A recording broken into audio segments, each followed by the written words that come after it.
Segunda pergunta, bora? Bora lá. Muito bom. Como, como as posições doutrinárias acerca do fim afetam a compreensão dos cristãos acerca da missão da igreja? Ó, essa pergunta aí, a primeira parte dela pergunta, a segunda já responde, né? Como que isso afeta? Afeta. Eu penso que o conhecimento sobre aquilo que vai acontecer é muito importante, só que a nossa realidade hoje é outra. Tecnologia avançando, as coisas ficando cada vez mais fácil. E aí, qual que é o natural de se acontecer? É a gente se acomodar, a gente realmente olhar para esse mundo e achar que esse mundo é a nossa casa, é o nosso lar final, né? Quando, na verdade, não é.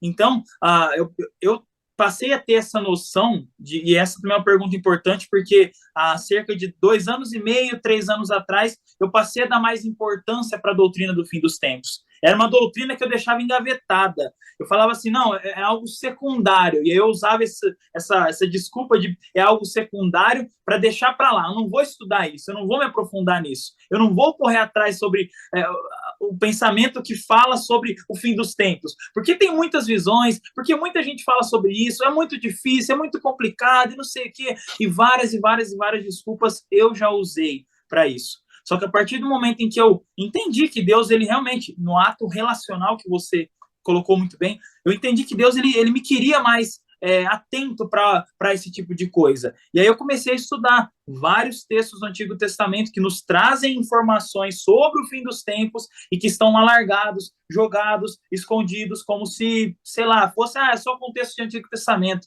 é só para Israel, não serve mais para gente, deixa para lá. E aí, esses textos que são completamente inspirados por Deus, importantes para a nossa realidade, eles corroboram com os textos do Novo Testamento que falam sobre o mesmo assunto, que é o fim dos tempos. E aí, eu congrego em uma igreja que ela tem essa visão missionária, e essa visão missionária está ligado com o que o pastor vem ensinando sobre o fim dos tempos.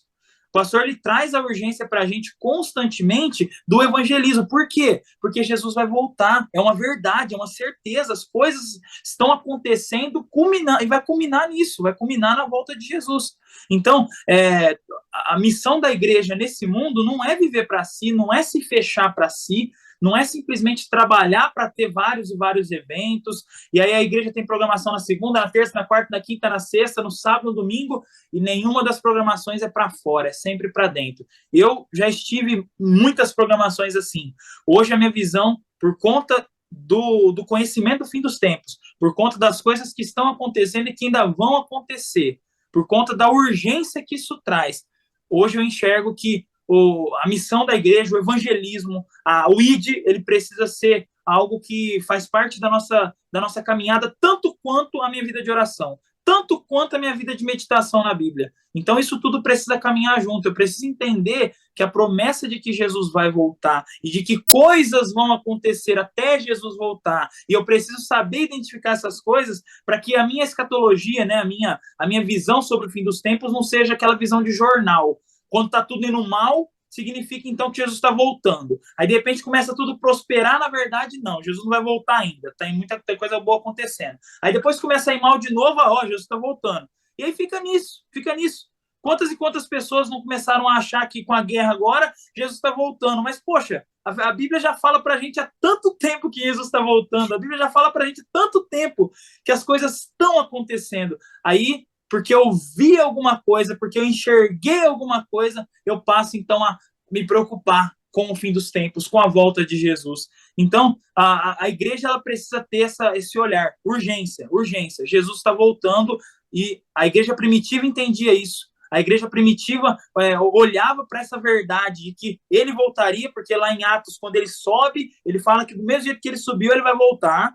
E aí a igreja entendendo isso, o que a igreja fez? Vamos pregar, vamos expandir, vamos para lá. E Deus, olhando a realidade da igreja, junta, ali unida, Deus vai e dispersa a igreja, coloca a igreja para poder pregar, para expandir o evangelho, para poder anunciar para todo canto. Jerusalém, Judéia, Samaria, confins da terra. Então, esse tipo de coisa acontece desde sempre. A igreja entende que Jesus vai voltar, a igreja entende que o fim está próximo, a igreja entende que o fim está chegando, e o fim já é realidade, e aí ela é movida a pregar o evangelho. É urgente, não é algo que é só importante. A gente costuma fazer a separação do que é importante e do que é urgente. Importante eu preciso dar atenção, mas não agora. Urgente eu preciso dar atenção agora. Então, a missão da igreja, o evangelho sendo pregado é urgente. Por quê? Porque Jesus está voltando. Essa é a realidade. Então, para mim, também é uma pergunta que me trouxe muitas lembranças de quando eu comecei a estudar Ezequiel, de quando eu comecei a ler mais profundamente ali alguns textos de Isaías, de Daniel e também do Apocalipse. Aí, assim, a conclusão que se chega é: minha vida aqui, ela precisa realmente ser olhando para a eternidade. Eu não posso olhar demais para mim. É lógico que eu vou olhar para minha vida, eu vou cuidar de mim, eu vou planejar, eu vou fazer as coisas. Mas a minha intenção tem que ser sempre olhando para a eternidade, porque Jesus vai voltar. Essa é a verdade. Se eu não creio nisso, eu não creio na Bíblia, eu não creio na fé, eu não creio em Deus. Eu posso crer em alguém que eu inventei. Mas a promessa é: Jesus vai voltar. E a minha missão é pregar o evangelho até que isso aconteça e aguardar a volta dele preparado para isso. Amém. Me... Vou falar porque eu não ligo. Manda bala. A gente aprendeu errado, né? Que o céu é o nosso destino. E o céu sempre foi a nossa origem, né, cara? Uhum. E a gente, quando acha que é um destino, então a gente fica, um dia estarei lá. Não, você já esteve lá. E outra coisa, parece besteira, parece que é só um erro de português, mas até você usou esse termo, que a gente, só para a gente fazer uma brincadeira, a igreja acredita que Jesus está voltando. Uhum. Só que a Bíblia fala que Jesus voltará. Uhum. Se ele está voltando, ele já saiu do trono. Ele tá vindo a cavalo, tá vindo. Não, tá vindo a tartaruga, porque tá demorando. Tá Só vindo que, de ré. só que se ele saiu do trono, quem tá lá no trono intercedendo pela gente? Verdade. Então, assim, a gente, alguns conceitos, parece besteira, cara, mas não é. Então, O tempo determinado do fim está se cumprindo a cada dia. Cada dia que passa está mais próximo à volta de Cristo. Mas se ele estar voltando, isso pode dar um bug na nossa cabeça. claro. Ele voltará, ponto. Né? E a questão do Apocalipse, como você fala, eu acredito que o Apocalipse deveria ser o livro mais lido da Bíblia, na igreja. Que é o livro dos spoilers. O maior livro dos spoilers. Que a Bíblia toda é um livro de spoiler para mim. Deus já avisou, ó, se fizer isso, dá errado. Uhum. Se fizer isso, dá errado. Só que mesmo assim, o homem fala o que para Jesus? Ó, o seu modelo não serve. Vamos fazer do nosso jeitinho, tá? Porém, Apocalipse nos orientaria a fazer o quê? A estar atento ao que acontece. Tem um amigo meu que já veio aqui no canal, ele fala o seguinte: tem muito profeta que discerne as profecias pelos acontecimentos. Ele espera acontecer algo para falar, olha, isso aqui é o cumprimento de tal profecia. Sendo que nós temos que discernir as profecias para entender se aqueles acontecimentos batem com a profecia. Uhum. Outra coisa, eu não gosto de tocar nesse assunto porque as pessoas me entendem de forma errada, mas eu sempre tento ser didático para falar. Não sou judaizante porque eu não estou praticando o judaísmo. Só que eu não sou antissemita, não odeio judeu, ok? E entendo que coisas que são bíblicas receberam o título de judaico, assim como o calendário e as festas. As festas são bíblicas, o calendário é bíblico, só que colocamos que é judaico. E se eu odeio judeu, eu não quero saber disso na igreja. Não sou a favor de cumprir as festas de forma ritualística, como eles fazem, não. Só que as 7 festas bíblicas são proféticas. São ensinamentos que ensinariam ao povo do que estava para acontecer. 4 festas se cumpriram na primeira vinda de Cristo. 3 estão para se cumprir. 4 festas hoje são memoriais para nós. Uma delas é a Páscoa, que a gente faz em memória dele. É o cumprimento de uma festa que ele veio e cumpriu. Só que tem 3 festas que ele vai cumprir na sua volta. E essas 3 festas deixaria a gente, se a gente entendesse o que essas festas significam, a gente ficaria atento. Opa, opa, opa. Só que foi tirado isso da gente, Clinton. Uhum. Por quê? Colocou um título de algo judaizante e tirou da igreja.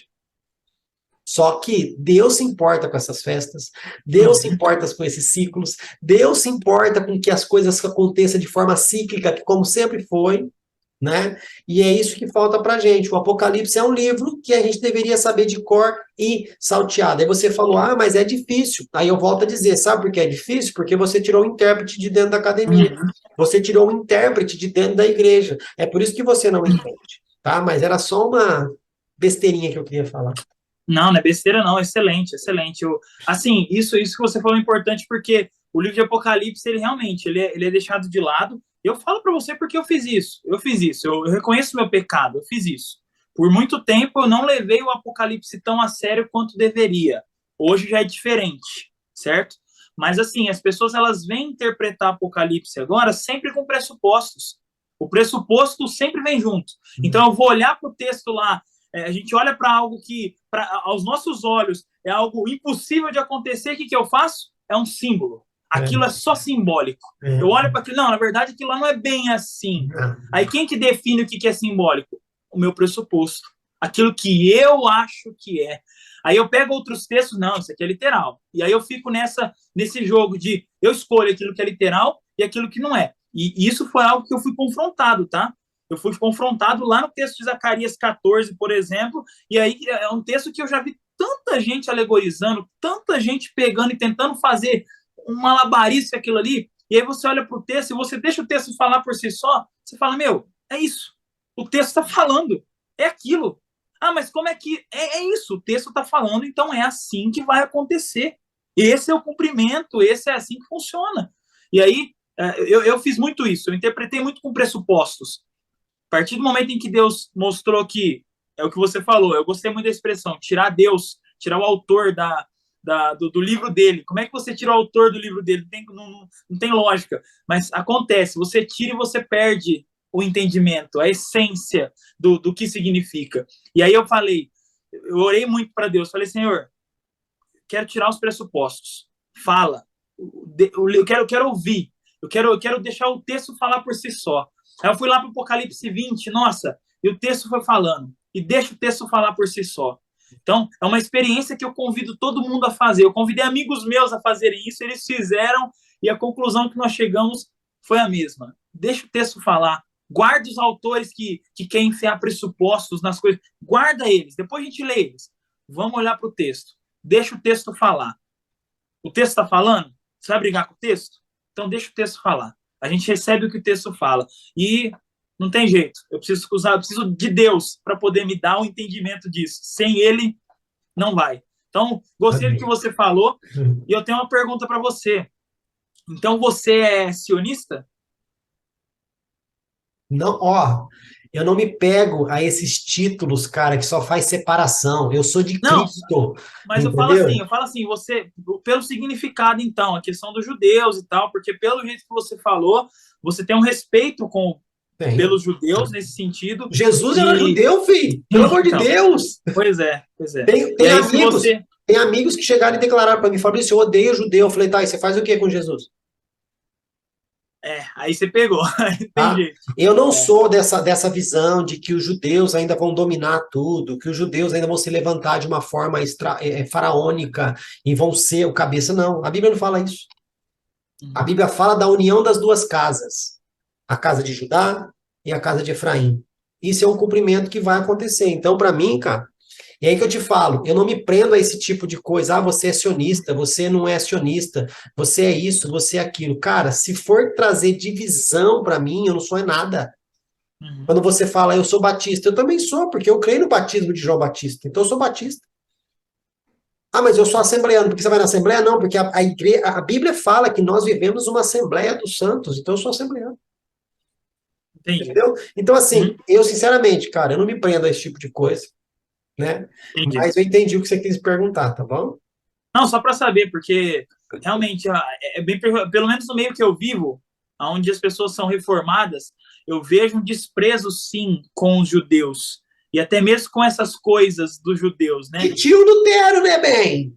Então, Foi o titio aí. Lutero, né? Pois é. Não foi o titio Lutero que falou que substituiu? Falou besteira, sim. Falou, Não falou que reconheço que ele falou besteira. substituiu? Né? Ah, e agora o judeu não presta, o que presta é a igreja. Não foi ele que fez até. O próprio Hitler usou declarações dele para para falar, ó, até ele era contra, entendeu? Então, assim, é complicado. Nada contra a reforma eu acredito que ela precisa finalizar ainda, que para mim a reforma vai se concretizar quando houver a união das duas casas, essa é a reforma que nós precisamos, mas é nesse sentido que eu quis dizer, tá bom? Fechou. Então, bora.